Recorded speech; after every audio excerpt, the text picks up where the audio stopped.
Hello friends, welcome to all of you. Today we will discuss one of the manufacturing process which is material removal process. Material removal process के अंदर भी और तीन category आती है, conventional machining, non conventional machining and abrasive based machining. आज हम discuss करेंगे नॉन कन्वेंशनल मशीनिंग के एक प्रोसेस जिसका नाम है ultrasonic machining. In the next slide we will see content of today's video. First of all, we will discuss introduction about USM process, then working principle of USM process, then system component of USM process, and advantage, disadvantage, and applications of USM process. And last, we will see important questions regarding today's video.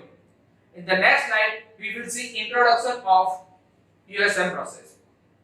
Ultrasonic machining है वो एक non traditional process है, मैंने बताया उस हिसाब से non conventional machining है और मैकेनिकली हम मटेरियल को रिमूव करते हैं। यहाँ पे मैकेनिकल एनर्जी का यूज किया जाता है। It is applicable to both conductive and non conductive material. Means कि हमारा जो वर्कपीस है वो अगर कंडक्टिव होगा या फिर नॉन कंडक्टिव होगा तो उसके लिए हम यूएसएम प्रोसेस यूज कर सकते हैं। एंड दूसरा कि कोई ब्रिटल मटेरियल हो, स्पेशली ब्रिटल मटेरियल के लिए यूएसएम प्रोसेस है वो बहुत इंपॉर्टेंट है। पर्टिकुलरली हार्ड मटेरियल हो या फिर ब्रिटल मटेरियल हो लाइक सिरामिक है, ग्लास है, उसके ऊपर हमें मशीनिंग करना है तो हम यूएसएम प्रोसेस से इजीली कर सकते हैं। यहाँ फिगर पे आप देख सकते हो कि ग्रीन कलर का है वो टूल है, जो टूल है वो वाइब्रेट होता है। देन ब्लू कलर का वर्कपीस है, वहां पे जो केविटी जनरेट होगी एंड नोजल के थ्रू हम एब्रेसिव स्लरी यूज करेंगे जिसके अंदर abrasive and other liquid medium होगा। In the next slide we will see working principle of USM process.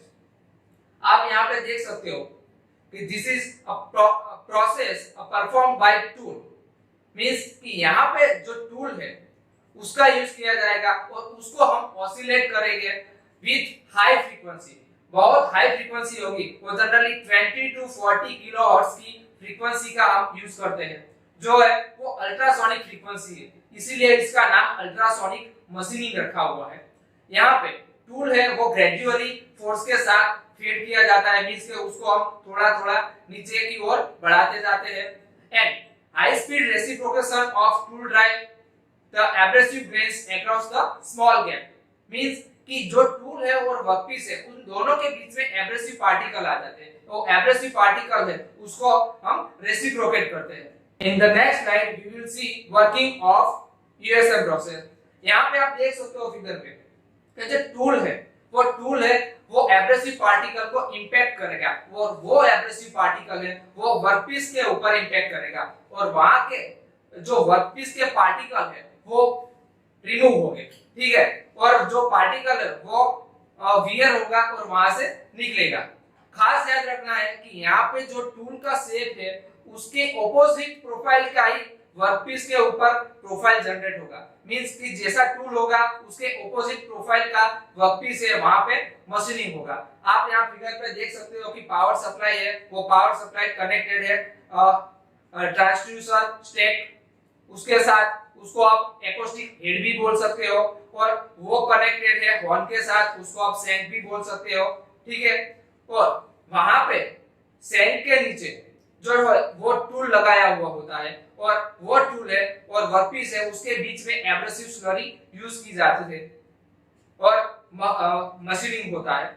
In the next slide आप यहाँ एनिमेशन में देख सकते हो कि जो ऊपर की फिगर है वहां पे हॉर्न है और नीचे टूल लगाया हुआ होता है। वो टूल है वो रेसिप्रोकेट होता है, मींस वो हाई फ्रीक्वेंसी में वाइब्रेट होता है, ऑसिलेट होता है और जो वर्कपीस है वो टूल है उसके बीच में एब्रेसिव स्लरी डाली जाती है। और दूसरी एनिमेशन में आप देख सकते हो कि वो वाइब्रेशन के हिसाब से जो एब्रेसिव पार्टिकल है उसके ऊपर इंपैक्ट आती है और वो इंपैक्ट है वर्कपीस का जो मटेरियल है उसके ऊपर वियर होता है और वहां से मटेरियल रिमूव होता है। आप यहाँ पे देख सकते हो। In the next slide, we will see system components. ये यूएसएम प्रोसेस है उसके अंदर कौन कौन से कंपोनेंट यूज किए जाते हैं। तो फर्स्ट है पावर सप्लाई जिसे हम जनरेटर भी बोलते हैं। पावर सप्लाई क्या करेगा, वो इलेक्ट्रिकल पावर है वो देगा, ठीक है। तो हाई फ्रीक्वेंसी इलेक्ट्रिकल इनपुट देगा पावर सप्लाई और पावर जनरेटर। उसके बाद ट्रांसड्यूसर आता है। तो ट्रांसड्यूसर है उसकी दो टाइप आती है, mainly piezo electric transducer and magnetostatic transducer. तो एक्रोस्टिक हेड है उसके अंदर ट्रांसड्यूसर होता है। अभी क्या होगा कि जो इलेक्ट्रिकल इनपुट हमने दिया हुआ है, हाई फ्रीक्वेंसी वाला इनपुट दिया है, उसको इलेक्ट्रिकल एनर्जी से वो मैकेनिकल एनर्जी में कन्वर्ट करेगा, मींस कि वो हाई फ्रीक्वेंसी वाले वाइब्रेशंस में कन्वर्ट करता है ट्रांसड्यूसर। ओके, उसके बाद आता है टूल होल्डर, जिसे हम हॉर्न भी बोल सकते हैं, शैंक भी बोल सकते हैं और स्टैक भी बोल सकते हैं। तो टूल होल्डर है वो अलग अलग शेप में अवेलेबल होते हैं। आप यहाँ देख सकते हो कि एक्सपोनेंशियल शेप है, देन टेपर शेप है, देन स्टेप शेप है। ओके, तो अपनी रिक्वायरमेंट के हिसाब से हम टूल होल्डर है उसको यूज कर सकते हैं। उसके बाद आता है टूल। तो टूल है वो आप टफ मटेरियल का यूज कर सकते हो, ओके, कि लाइक एसएस है, एमएस है, टंगस्टन है। और ये टूल है उसको उसका जैसा भी शेप होगा उसके ऑपोजिट, मींस कि उसकी रिप्लिका की प्रोफाइल हम वर्कपीस के ऊपर जनरेट कर सकते हैं। अभी टूल होल्डर एंड टूल है उसको हम जोड़ने के लिए ब्रेसिंग और सोल्डरिंग यूज कर सकते हैं। And last and most important abrasive slurry. तो एब्रेसिव स्लरी के अंदर हम बेसिकली चार टाइप के एब्रेसिव यूज कर सकते हैं। एल्युमिनियम ऑक्साइड है, सिलिकॉन कार्बाइड है, देन बोरॉन कार्बाइड है एंड डायमंड डस्ट है। वो वाटर के साथ आप यूज कर सकते हो। जनरली प्रोपोर्शन होता है कि 30 to 40% एब्रेसिव पार्टिकल होते हैं और बाकी की प्रोपोर्शन है वो वाटर की होती है। आप यहाँ फिगर पर देख सकते हो टूल होल्डर कैसा दिखता है, ठीक है। In the next slide we will see advantages of USM process. अभी यूएसएम प्रोसेस है उसके एडवांटेजेस क्या है। तो फर्स्ट, कोई भी मटेरियल हो जो उसके ऊपर हम मशीनिंग करना चाहे तो कंडक्टिविटी मैटर नहीं करती है, मींस कि वो हीट कंडक्टिंग मटेरियल हो या फिर इलेक्ट्रिकल कंडक्टर मटेरियल हो, वो मैटर नहीं करेगा। कोई भी मटेरियल के ऊपर आप मशीनिंग कर सकते हो।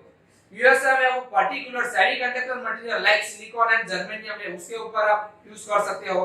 देन ब्रिटल मटेरियल उसके ऊपर मशीनिंग करना है तो यूएसएम प्रोसेस से आप कर सकते हो। और आप दूसरी कोई प्रोसेस यूज करो ब्रिटल मटेरियल के ऊपर तो वो मटेरियल ब्रेक होने के चांसेस ज्यादा होते हैं, इसीलिए यूएसएम प्रोसेस हम यूज करते हैं। ब्रिटल मटेरियल में आप ले लो ग्लास हो या फिर सिरामिक हो, उसका आप यूज कर सकते हैं। Then it can drill circular और non circular holes in very hard material. Okay, कि कोई भी शेप हो, सर्कुलर हो या फिर नॉन सर्कुलर शेप हो, आप उसको मशीनिंग करना हो या फिर ड्रिल करना हो तो इजीली कर सकते हो। एंड ये प्रोसेस से स्ट्रेस कम जनरेट होता है बिकॉज नॉन थर्मल कैरेक्टरिस्टिक है इसकी, इसलिए। अभी नेक्स्ट में हम देखेंगे डिसएडवांटेज ऑफ यूएसएम प्रोसेस। आप यहां देख सकते हो कि मेन डिसएडवांटेज है कि low material removal rate, MRR इसका बहुत कम है। ओके, दूसरा कि difficult to machine very deep hole, क्योंकि हम एब्रेसिव स्लरी यूज करते हैं, अगर हम डीप होल करने जाए तो वो स्लरी है उसकी मूवमेंट रिस्ट्रिक्ट हो जाएगी, इसलिए आप यहाँ पे डीप होल यूज नहीं कर सकते, मींस के डीप होल नहीं बना पाते हैं। It is difficult to design the correct size of tool to get exact dimensions on the job. ये मोस्ट इंपोर्टेंट है कि हमारा जो वर्कपीस है उसके ऊपर जो डायमेंशन का हमें मशीनिंग चाहिए उससे थोड़ा कम डायमेंशन वाला टूल बनाना पड़ेगा, मींस कि उसकी डिजाइन एक्यूरेट होनी चाहिए और डायमेंशंस करेक्ट होने चाहिए due to side cutting action.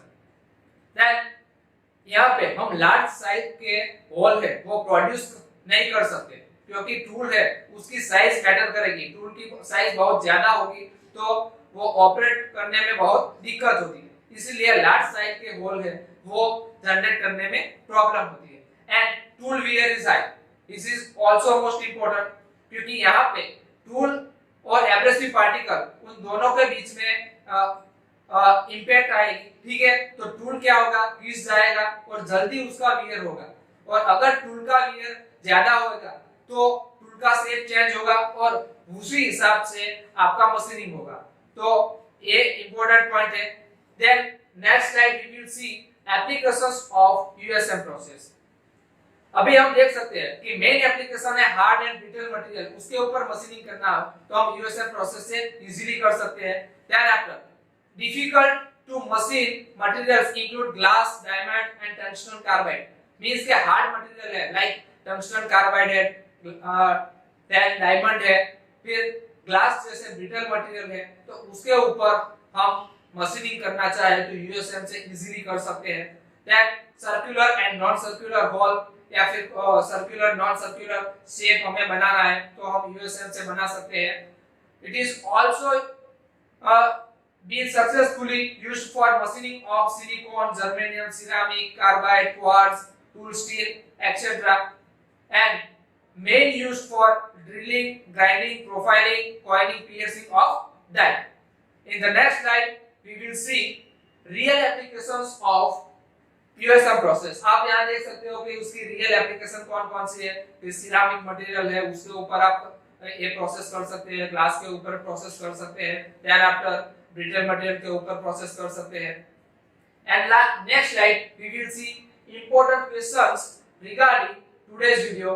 तो आप यहाँ देख सकते हो कि कौन-कौन से इंपॉर्टेंट क्वेश्चन है। Thank you so much for watching this video. In the next video, we will meet with some interesting topic of manufacturing. Thank you so much.